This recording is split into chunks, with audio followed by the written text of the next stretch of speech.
Welcome to the Life Switch Show. I'm Adam Kavalik, your host, of course, and my guest today who's joining me is Jen Anderson. And the topic of today is stop being a perfectionist.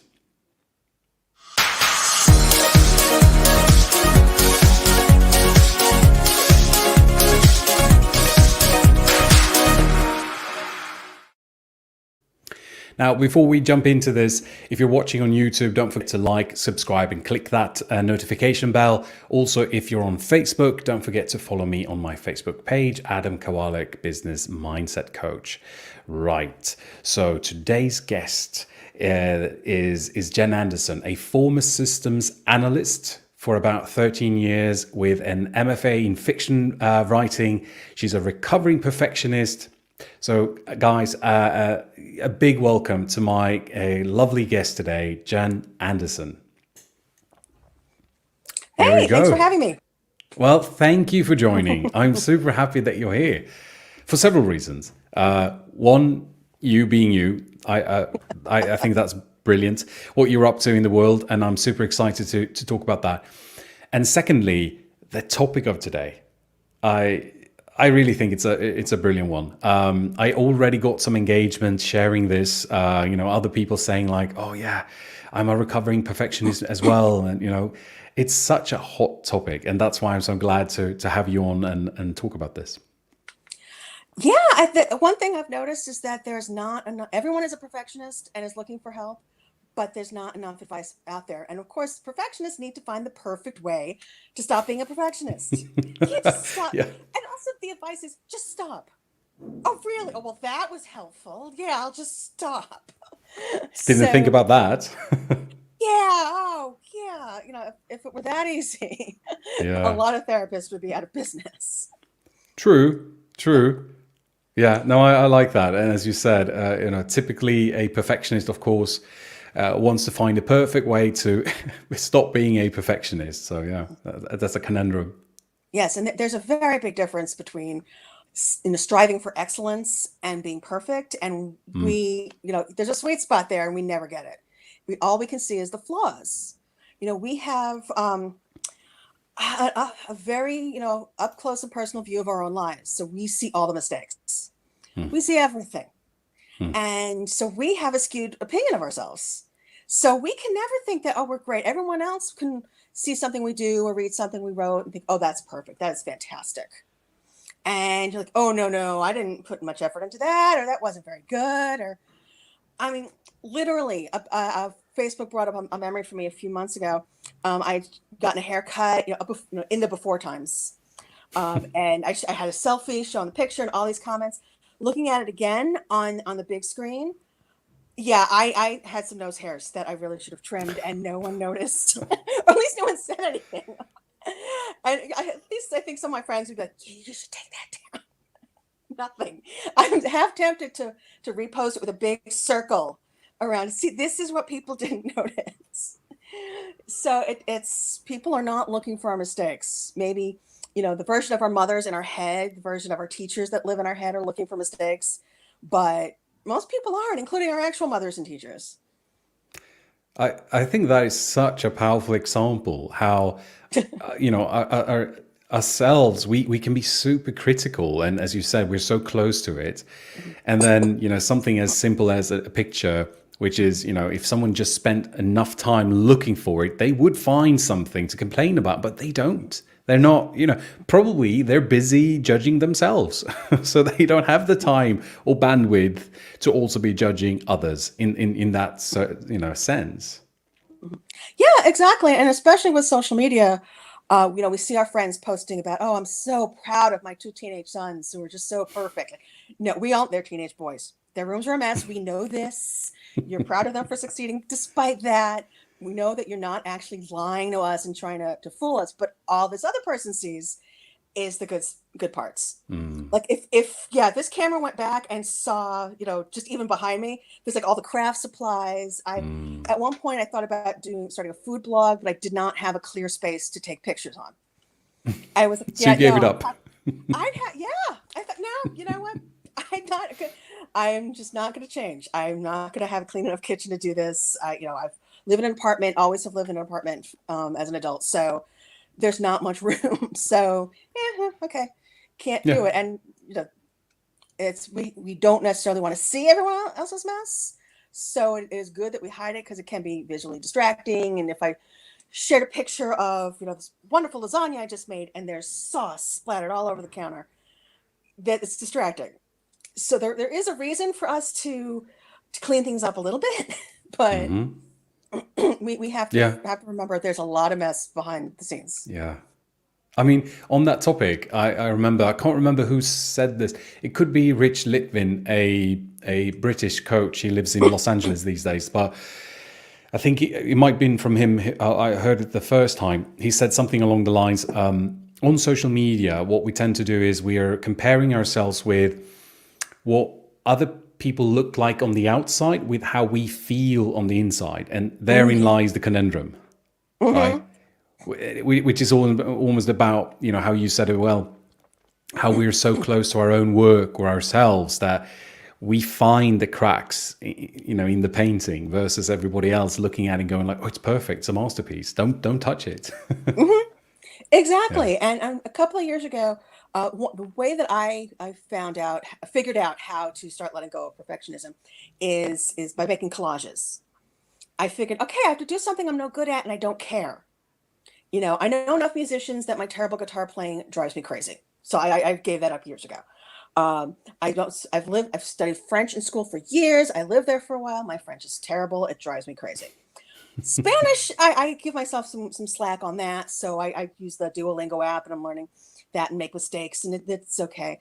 Drawing for some reason, it drives me crazy because people tell you if you practice, you'll get better at it, which probably, but so just ripping apart magazines just as art therapy too. Mm. If trying to work through some anger, going through a cooking magazine with all these pictures of fire and knives, it's perfect.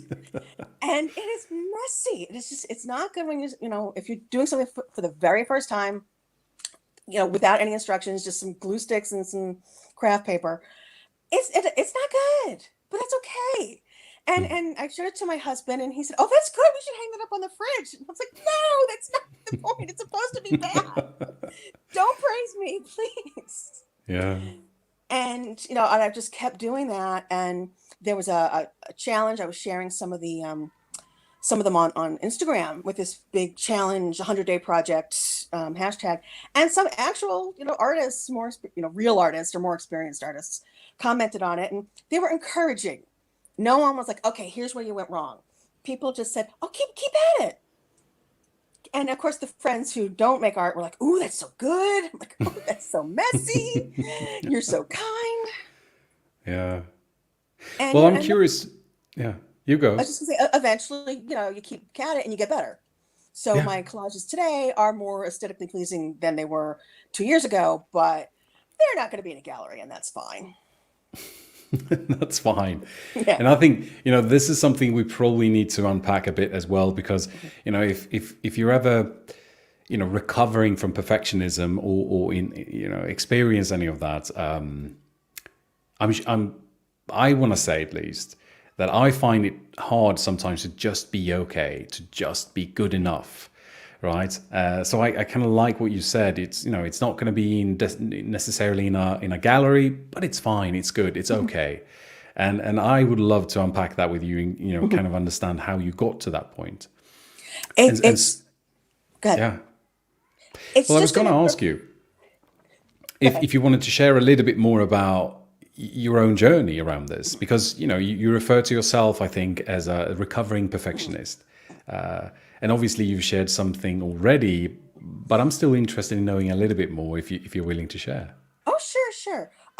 Because most perfectionists, we don't see any reason to give it up. The problem is until it becomes a problem. I mean, it's usually a psychological problem, but I get migraines. And I've had migraines on and off since I was 12. And about 10, 12 years ago, they got a lot worse and more frequent. And I tried everything. I mean, there all these medications, preventatives, and all the stuff that helped other people and did nothing for me. And I started to feel like there was something underlying that was keeping it from working. And then I learned about mind body health, which has to do with if you've had childhood trauma, if you're a perfectionist, if you're a people pleaser, then your brain will can cause pain just to distract you from these bad feelings. If you're a people pleaser, you are suppressing what you want to do, and it drives you crazy, but you can't express that, so your brain goes, "Oh, all right, you've gotten back pain before. I'm going to give you back pain now." It'll go through the path that's already been worn out. And for me, it was migraines, so it went straight. My brain went straight for that.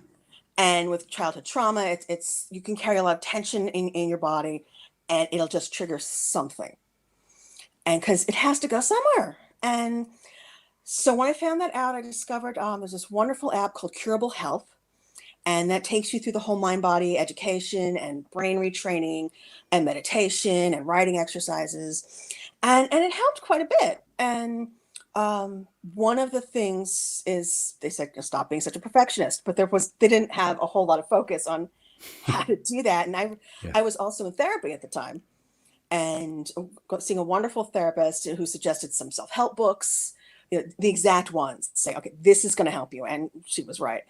And it just started to, things started to unravel a little bit in a good way, and just start working through stuff and kind of clearing out some of it. And I'm not migraine free by a long shot, but they are much more under control. So that is absolutely part of it. I realized I had to stop beating myself up so much. And it isn't just, okay, stop clenching your jaw. I saw one of the best TMJ doctors in the country, in the US, did not fix anything. So it is a matter of physically reminding myself to relax, but it is a psychological thing. And it's hard to remember to do it all day long. If your to-do list, if you don't finish everything on the list, if you're a non-perfectionist, you're like, all right, fine, whatever. If you're a perfectionist, all you can see is what you didn't do. That is it. You don't see the 10 things you did. You don't realize that those 2 things you didn't do shouldn't have been on the list in the first place. You just added those because you thought, oh, I can do more than that, forgetting about the 3 other things that you have to do that you don't write down. So it's a process. You have to remind yourself all the time and find different ways to just give yourself a little break. It could be something as silly and cheesy as putting notes on the mirror. Just remind you, have a few mantras. Actually, scrolling through Instagram has been very helpful for me, because I've been following a lot of coaches, a lot of people who talk about breaking perfectionism and talk about your self-image. And it's wonderful just to be scrolling through and go, oh yeah, I needed to hear that today. I'm the one talking about perfectionism, but yeah, I needed you to remind me of this, because if you're not doing the anti-perfectionism thing perfectly, then you're upset about that. You know, it's recovering. You never really let Yeah. go of it. It's Yeah. just so ingrained. Good point. Well, thank you for sharing all of that. Mhm. I mean, I got, you said something around even people pleasing right now. Mhm. And I often say I'm not necessarily a recovering perfectionist, but I'm definitely a recovering people pleaser. And I have to say, I kind of agree with that. Like, when you live a life like that, it will find ways to express itself, like, in pain or tension and something, because it's really just trying to say, hey, Adam, you need to change something. In my case, I went through a lot of depression, Mhm. not living life the way I wanted to, but rather on everybody else's terms. And it was a big wake up call for me to say, hey, something's going to change. And it was a great journey, of course. Yeah, it feels horrible to get to the point where something has to change, but it's such a wonderful opportunity, because when you're just coasting along, and I mean, at one point, I am on antidepressants myself, and at one point, I went to a psychiatrist asking, okay, my job is miserable, I hate it. Can you just, a few months, let's go on this for a few months so I can deal with this. And he said, no, because you'll start to feel better and you'll stay in this job that you hate. I was Yeah. like, God, oh, he's right. Oh, I hate him so much. Yeah. He was wrong about some other things. He's like, oh yeah, Google's Yeah. hiring. They weren't hiring anything that I do. Um, but yeah, it did definitely give me the push to get moving. And Yeah. except when you were talking about my my professional background.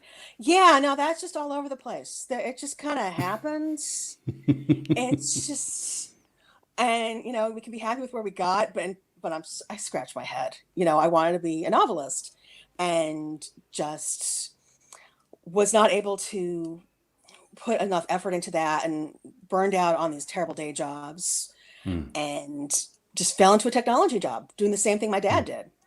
He mm. had the company. He said, oh, they need a tech writer, and so they gave me the interview as a courtesy to him. I took the interview as a courtesy to him, and they actually said, oh yeah, you'd be a great tech writer, but this will be terrible for your writing career. And he was right, because working full time and having migraines Mm. doesn't leave much time Of for writing course, yeah. fiction. Yeah, so I Yeah. have a few things in progress from over the years, and eventually, I thought, okay, this is the tech jobs get more and more miserable after the dot-com crash. I stayed employed, but I didn't stay happy. Doing what I Ah, had to do. mm. Yeah. Um, there's some work. Being a woman in tech is exactly as bad as everyone says it Mm. is, and sometimes worse. Yeah. So when I had the opportunity to switch to freelance writing, I took it. I've published some in some publications. I took classes. Obviously, I could just pull this out of my head. And now I do content marketing writing as well. Mm. So that's why I can writing a blog post for Accomplished and about perfectionism and all that. I could do that without much effort, because I've written literally hundreds of blog posts about different things. Yeah. Yeah. And I want to And get into that. I want to get mhm, into the accomplished. Not yet though, because there is kind of like a level I want to touch on. And both of us, we're not necessarily, I dare to say we're not necessarily experts at this, but I'm still curious to know your take on it.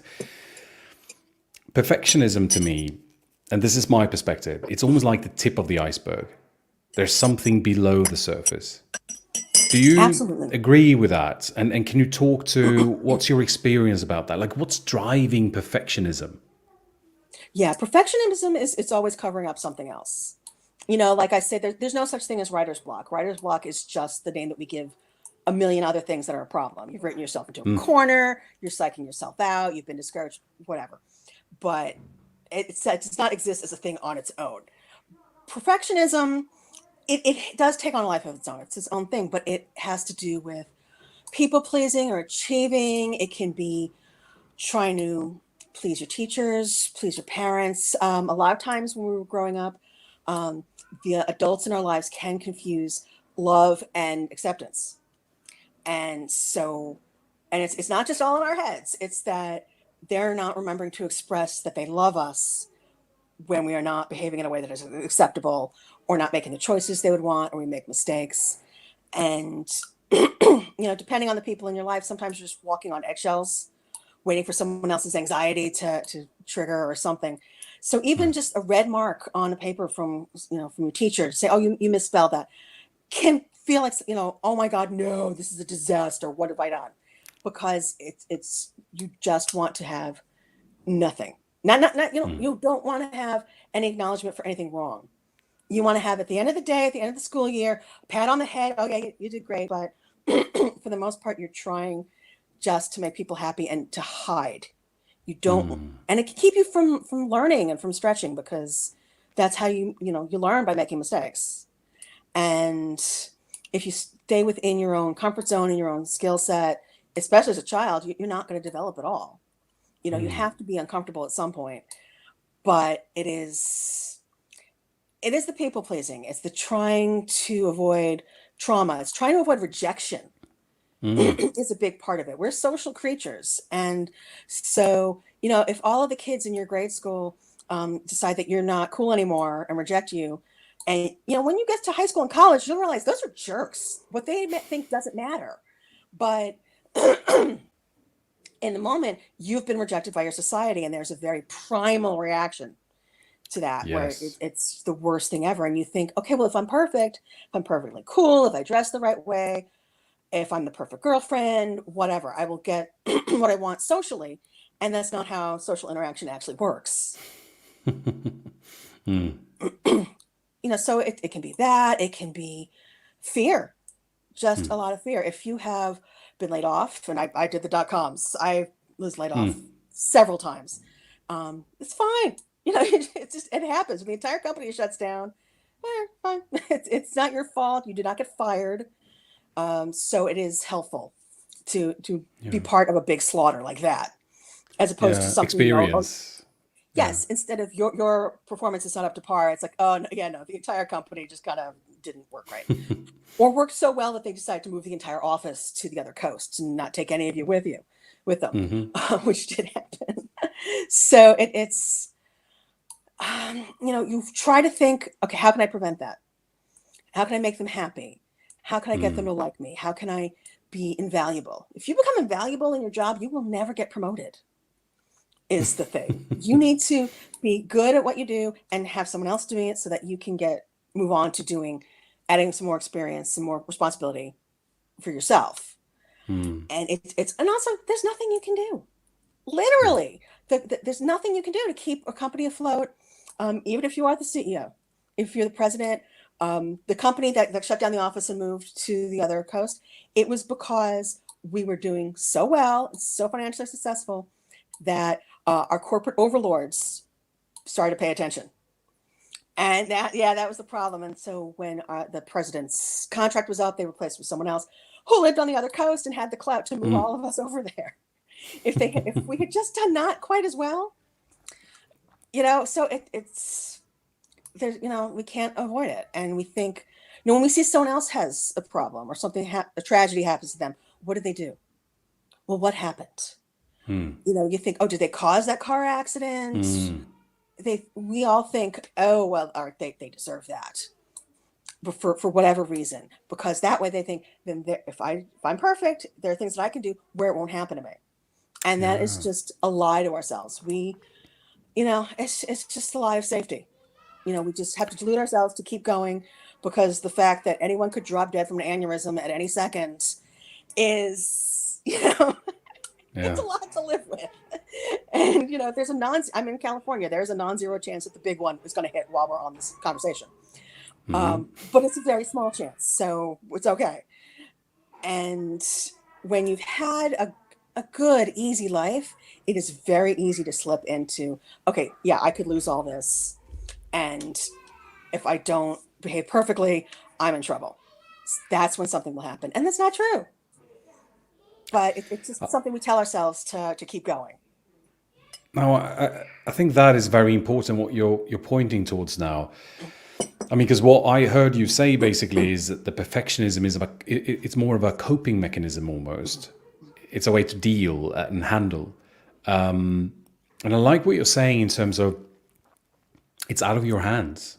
Like, we think that the strategy of getting things perfect is going to protect us and save us and, help us achieve what we want to achieve. And what you're saying is that's not really true. That could possibly be a lie. Yeah, we like to delude ourselves that we have control, but there's a million people who thought they were the perfect spouse who ended up divorced. People who were perfectly healthy were running. I mean, how many people have heart attacks while jogging? It was just going to happen. People who have a very healthy diet and are very thin have very high cholesterol, because genetically that's just how it is. So it's we don't have much control. We are helpless. We are pawns in the universe. It is terrifying, and even I have to forget that sometimes. There's some science fiction books where I just realize, oh no, I just feel so small right now. No, I need to put this Yeah. down and walk away, because oh, it's terrifying. But because we are the stars of our own lives, and Yeah. everyone else is a supporting character, and but we're the supporting character in their life.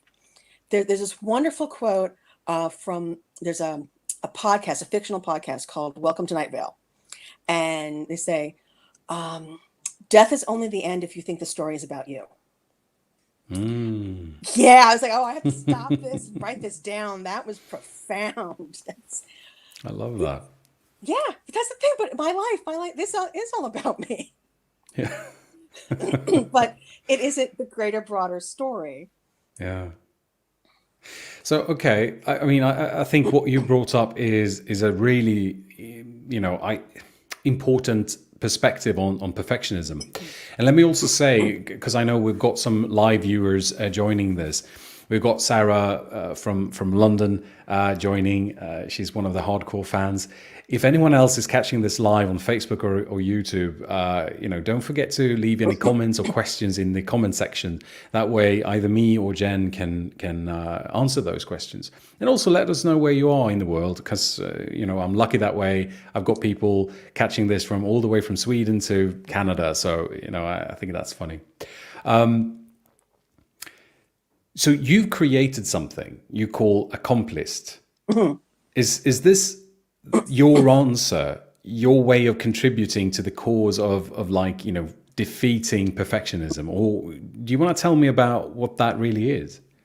It's well, to start with, it's an app that I just want to use, is the thing. It's a to-do app, but with a different perspective. It's for perfectionists. It's for people who don't forget things. We have all these apps and systems where they're focused on making sure we don't forget anything. If you're a perfectionist, you don't forget anything. What you need is to forget some of the things, because you put things on your list that were never going to happen. You create a repeating daily task to go on LinkedIn and do some networking, knowing that you're not going to do that every day. But when you don't do it, it's there in your app reminding you, and it's just overwhelming and demoralizing. And so, I just wanted to come up with the perfect to-do app for me. And so, I designed this. And there are some perfectionists, pro-perfectionism functions in it as well. Most apps, a repeating task will only show up once. You click done, and then it'll create tomorrow's. So when you look at the whole week, you don't see your actual workload. And that's when you start stuffing your to-do list, thinking you have more free time than you actually do. So it's going to handle that differently, is that there will actually be separate tasks. So you can look at the coming week and see, oh, okay, no, this is a lot. I can add one extra thing, not 10. And it's just because otherwise, when you don't get to something, and also there's a skipped status. So that way it goes away, because marking it done is a lie. And deleting it is also a lie, and it's annoying. And as a perfectionist, you want to be accurate, but also it does help to have an accurate view, to be able to look back and see, all right, how often was I able to do this? Oh, if I was only able to go on LinkedIn on Mondays and Tuesdays, then I should just have a repeating task for Mondays and Tuesdays, so I don't even have to think about it the other days when I'm not going to get to it. So, part of it is just learning to be better at planning and learning to be gentler with yourself. I like that. And yeah, so it's coming. The app is not, not built yet. It's not ready for prime time. But we have an online community where we're supporting each other and just trying to let it go and just change our mindsets a little bit. I Why love that. wait? It takes a Yeah. while to build software. Why wait for Oh that to yeah, yeah. happen? Why be No, I perfect? think that's a brilliant model, as you said. I think it's Russell Brunson, who the guy behind ClickFunnels. He, and I'm sure he's not the only one saying it, but he often says, "Don't create a product, create a movement." Right. So you building a community, I think, is a brilliant way of creating a movement around the elimination of perfectionism. And the app, of course, becomes a vehicle to help do those things. But the movement is still there. It's the individuals that make that movement happen.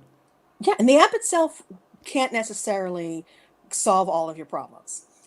But the thing is, your to-do list is one thing where your perfectionism can focus on, and you deal with your to-do list all day long.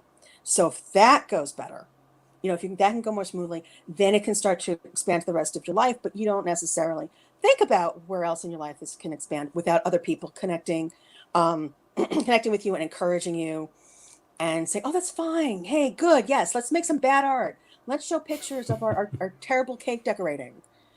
It's a friend of mine from college, her daughters at the age of 10 or so decided they were going to start getting into cake decorating, and they shared pictures of their 10-year-old girl efforts, and everyone thought they were just adorable. My gut reaction was, oh, that's so cute. That is nice. That's fantastic. Not, oh man, that kid has a lot to learn. But when an adult starts cake decorating for the first time, we think, oh, what a mess. And we say it to ourselves, not necessarily to other adults. We go, "Oh yeah, good effort, yeah." But it's we need to give ourselves some slack and some grace, and to remind ourselves to keep looking for it. If we watch shows like The Great British Bake Off, which I love, but if your inner critic is Paul Hollywood, you're going to be a nervous wreck. If instead, if you watch, there's a show called Nailed It, where they deliberately have these amateur bakers do some decorating challenges that are way over their heads. And they're awful, and everyone is laughing. And Jacques Torres, Mr. Chocolate himself, is one of the judges.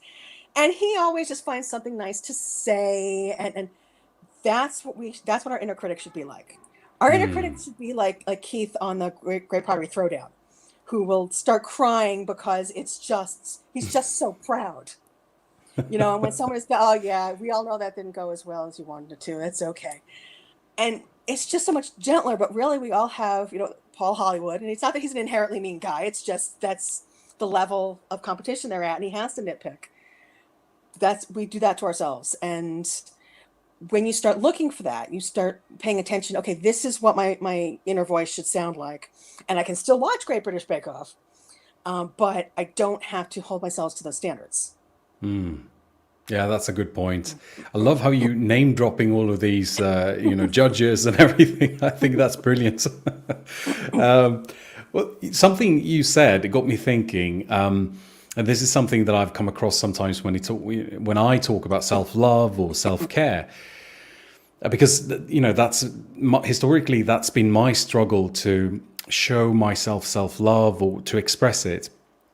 And something that I've learned from doing that is, the things I would say about myself, I would never say that to anyone, and if I pictured me saying those things to a child, for example, an innocent child, that would be horrible. I should be locked up for saying those things, but I have no problem saying it about myself. So when I became aware of that, and I started how would I speak to a child about this? And once you can picture that inner child, or whatever you want to call it, for me, that gave me a language that I could then use and call upon, so I could avoid having that extremely destructive inner dialogue. It's something that you managed to put that into a lot of different characters of these judges, but I think it's a great one. It's an important one, and I want to honor you for creating that community of perfectionists, recovering perfectionists, where you can do these things. I think it's very valuable. Yeah, and I think that we all, no matter how old you get, you have an inner child. And it is very, very easy to go from, oh, this is terrible, to I am worthless. Yeah. And it is ridiculously easy to go that. And the thing is, perfectionism and trying to get perfect and beating yourself up and just having to lay down because I feel worthless now all of a sudden, that's a huge waste of time. It's actually bad for our productivity to be perfectionists. You can focus and try to get something absolutely perfect when, it was fine. Most people will not tell the difference between your A+ work and your B+ work. So, and if you're an expert on something, then yeah, your B+ work is better than most people's A+. If you're so on it, still, your B+ is probably just fine. And you're putting so much time in that. And you're just always telling yourself, I'm not good enough. I'm not good enough. Well, in our own careers, if we're freelancing, if we're on staff, we still have to be our own advocates. You can't sit back and let your bosses and coworkers determine your worth as an employee. Because one of the best things a manager ever told me, I was during the .com crash. I worked someplace that we now only refer to as the evil place. And my manager, who I'd worked with before, came to me and said, I'm looking for another job and you should too.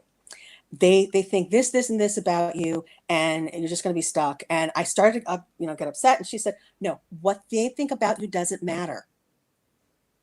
It's just these people, their opinion does not matter. Not everyone's opinion matters. And, I have this negative opinion of myself and I beat myself up. My opinion is very important to me. But, but some of these other people, with 10 years or so down the road, it's, oh yeah, no, their opinion of me does not matter. And we just give everyone's opinion equal weight. And Yeah. it's important to realize that, oh no, that's, well, the people pleasing. I have to please everybody, Yeah. but everybody Yeah. can't be. No. That's a good point. I mean, something that I often say is the key word being opinion. It's just a opinion. Like there's no real truth to what they're saying. And I think, when you move back a couple of steps and you go like, yeah, well, you're entitled to your opinion. I just don't agree. And that's something that I learned coming out of the people pleasing, feeling I had to do things in certain ways. I realized that it's just an opinion. And this is what I liked about what you said before. I can't control that necessarily. At best, I can influence it, but I Mm-hmm. have zero control, right? So Mm-hmm. what I can focus on then is, if anything, how can I show up in a way where I'm positively influencing this? But forget about controlling, because you Mm-hmm. can't, right? So I like what you talked about that in before, of like just realizing our Yeah. small role in everything. And it helps, in, especially with, with my messy kitchen, my mother and my aunts are in my head. The imaginary versions, the actual them would not be that rude. Um, but once I decided, I made a conscious decision a few years ago. Put that in the voice of someone who I don't like, Mm. someone who I know they dislike me, and I don't know why, and this is fine. And all of a sudden, it was like, oh yeah, I can tell them to shut up. The imaginary them, even the real person probably wouldn't come in and make comments about my messy stove, although maybe they would. But putting it in the voice of someone who I know I don't care about their opinion, it just makes it so much easier for me to realize that, oh yeah, no, that is an opinion and is not necessarily one that I need to Yeah, pay attention to or that's an care about. interesting turnaround. That's a good good idea for some, I guess. That's great. Yeah. So I was going to ask about something that I've done a lot of times, and this is a more of a CBT technique, I'd say, cognitive behavioral therapy technique, but it's about installing a volume knob, Hmm. right, where you can turn up the volume or you can turn down the volume. So this has helped me in the past because as a perfectionist, you said it as well, that your B plus level is sometimes still way better than others' A plus level because you're a perfectionist, right? So sometimes I've come to understand that if you crank up the volume at 10, that's your perfectionism at on steroids, right? It's just like, oh, everything needs to be perfect. That's 10. Well, one would be, or zero would be nothing. Nothing would be, get done, which could be the flip side of perfectionism. It's either overwhelm or it's like, you don't do anything. So once you have that volume knob installed, you can go, okay, so if 10 is perfectionism on steroids, what would a 7 look like? Or what would a 6 look like? And you can kind of turn down the volume. Not to say that you can't turn it back up if sometimes it's useful, but just having those, again, it's creating a language that you can use to guide yourself in or out of certain situations. I mean, I love I that. kind of just wanted to, yeah, mention that because I think in a way what you're doing with your app is training people to approach perfectionism in a different way, which is super, super valuable. So yeah, Yeah, that's great. I love that. Just turning down the volume. yeah. It's, because I've read about turning your inner critic into your inner coach and making that voice more encouraging. But I think the first step is to make them a little quieter. Yeah, yeah, good point. Yeah. Yeah, so turn the volume down a bit. Yeah, yeah, that's a Yeah. good point. Yeah. I'm curious to know, what would you say is and maybe you've already mentioned this, it might be, but I still kind of want to give you an opportunity to clarify, if nothing else. What's the biggest misunderstanding we have about perfectionism, you think? We think that it's good. We think that it's a That's a goal. mic drop. Yeah, that's it. Scrolling through Instagram, you see some posts about how people want to be perfectionists, and they confuse that with excellence. They don't realize perfectionism is toxic. There can be such a thing as helpful perfectionism, I suppose, but it just paralyzes you. You don't get things done. Another British reality show, Glow Up, was about makeup artists, and the first Yeah. season, one of the contestants was a perfectionist. And finally, the judges had to go to her and say, "You're running out of time. Give yourself short deadlines. You have 15 minutes to finish those lips, and that's it." And so that she could actually get done. And in the end, spoiler, the perfectionist who excelled the entire season because she was a perfectionist and could pull it out at the last minute, lost because the perfectionist was just a little bit less perfect than the other person. Yeah. And I mean, she's wonderful, she's great, Yeah. but in a competition where the judges have literally a magnifying glass looking at the work, you would think the perfectionist would be the one to be flawless, and no, just one little thing that they were able to latch onto, because it's at that level. The judges have to find something that Yeah. can make the Yeah. decision. So being a perfectionist, it's not going to get you perfection. Even, we need to go for excellence, and there's such a thing as good enough. And there's a song from Sesame Street, actually, where Big Bird says, "Everyone makes mistakes, but why not you?" That's the thing. It's like, Yeah. oh, yeah, I actually sing that to myself in my head sometimes because, Yeah. yeah, who do you think you are? That you're the only Yeah. person who doesn't make mistakes. Yeah. Precisely. Yeah. Good point. And yeah. So people think, oh, well, perfectionism is a good thing. If, go on a job interview and people say, well, what's your biggest weakness? And you say, oh, I'm a perfectionist, because that's a good thing. I'm turning that around. Yeah. No, I'm a perfectionist. I can't get anything finished or started. I procrastinate. I'm just really stressed out about everything. It is actually a drawback. Yeah. Yeah, no, I like that, and you said it so well. You were really fast at just like it's that we think it's a good thing, right? And I like how you kind of turned that around and really unpacked that. So I've got one more final question, and before I ask that one to you, I would love to. We already got a comment from Sarah saying like she really enjoyed what you were saying about your Accomplished app and the community you're building, and she even asked like how do we connect. So I'm curious to know like where would you like people to go? How do they connect with you? How do they continue this conversation? Oh, well, they can go to our website at accomplished.app. Right there. Yeah, here we And go. they can sign up for the email list so they can find out when the app is available. There's a blog on the website. There's a community on the website that may be moving to Facebook or may be a separate Facebook group. I'm still trying to figure that out.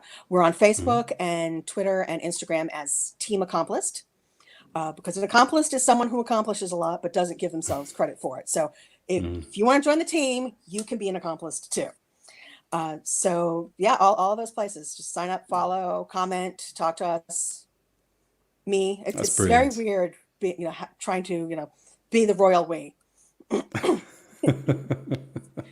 I like it though. I mean, I think you're doing a really good thing. Even just bringing a voice to this. I mean, as you said yourself, I like how you kind of got into all of this, where most advice out there is just saying, yeah, you need to stop being a perfectionist. And the perfectionist goes, well, how do I do that? Right. And there wasn't so much, actual help out there. So, and this kind of spawned the app and everything that you've been developing since, I guess. And I want to honor you for that. I think it's a very, very important mission you're on. Thank you. I had a final question, and you've already given us a couple of mic drops. I'm sure. I'm still curious to see if we can find something else that you want to share. So the final question I often ask my guests is, if you got the microphone to the world, everybody's listening, and you have one possibility to share the most important thing, what would you like to tell everybody listening right now? I think that we need to make the things that only you can make. Do the things that only you can make. Only I can just start rattling off, celebrity references and reality shows. That's the filter that I see things through. And for some people, oh, that's clever and unique, and it works. And for other people, it might not work. Other people might think of it a different way because that's just their background. But the way your mind works is different from the way everyone else's mind works, and that's wonderful. If you read Terry Pratchett, no one else in the world could write like Terry Pratchett. Or there's a website called The Toast. Danny Lavery has written some amazing things, but no one else's brain works that way. No one. And it's just mind-boggling and wonderful and popular. And that, it's not, there is no gauge of perfect. There's no way to say, oh, this book is perfect, this book is imperfect, whatever. They're all imperfect. And but they're good and they're wonderful, and just create things and make stuff. We make art because humans do. Yeah. We socialize because humans do. We do stuff Yeah. and make things because that's just a thing that humans do. Yeah. And we don't have to monetize everything. We don't have to be perfect. We don't have to be professional level at anything. If you can't sing, fine. There are plenty of choirs that will take you for your enthusiasm rather than your singing talent. You don't have to keep it in the shower. There are things that only you can do, and only you can make them, and the world needs them. Yeah. That is super powerful. You did it again. You just dropped the mic. I love it. It's perfect. That is such a powerful message. I just want to say that again. It's something that I wholeheartedly believe myself. Like, you being you makes you competition proof. That is perfection, if any perfection, right? And because that's the only thing there is of you. It's the essential you. And, the more you double down on that, the more value you can create from that place of uniqueness. That's perfect. Yeah. That's lovely. Well, thank you very much, Jen, for wanting to be part of this show today. I really enjoyed it. I think, this topic is super important. I'm sure this is going to be an episode that I'm definitely going to be referencing in the future, because having a conversation about perfectionism is such an important one. So, thank you for coming on and so openly sharing your journey and what your take on perfectionism is. Thanks so much. Thanks for having me. This has been a lot of fun. Oh yeah, no. The pleasure was all mine. And again, a big good luck to you with your app. Sarah, she's voicing in here saying it's a fantastic conversation, and I can only agree. And good luck with building that app and launching all of it and running your community. Because I think that is also an important thing. The app is a beautiful tool, and the movement you're put together, that is the real thing that I'm thinking, that can be exciting to follow for the next few years. Yeah. Good. Thanks Jen, a lot. take care. Thank you for being part of the show. It was really nice. I really enjoyed it. Bye. Bye. Wow. Okay. So if you joined this episode, you saw us talk about perfectionism. I think that is such a powerful topic. And I'm glad that Jen came on to share her take on it, because I have to admit, I would not have dared to have that conversation myself. She did a fantastic job. I'm super grateful for her coming on to do this. So thank you for tuning in today. If you're watching on YouTube, don't forget to like, subscribe, and click that notification bell. That way, every time we go live or put something else out, you get notified. And if you're on Facebook, don't forget to like the Facebook page, Adam Kowalik, Business Mindset Coach. Right, we'll see each other next week, same time, same place. Thank you for watching.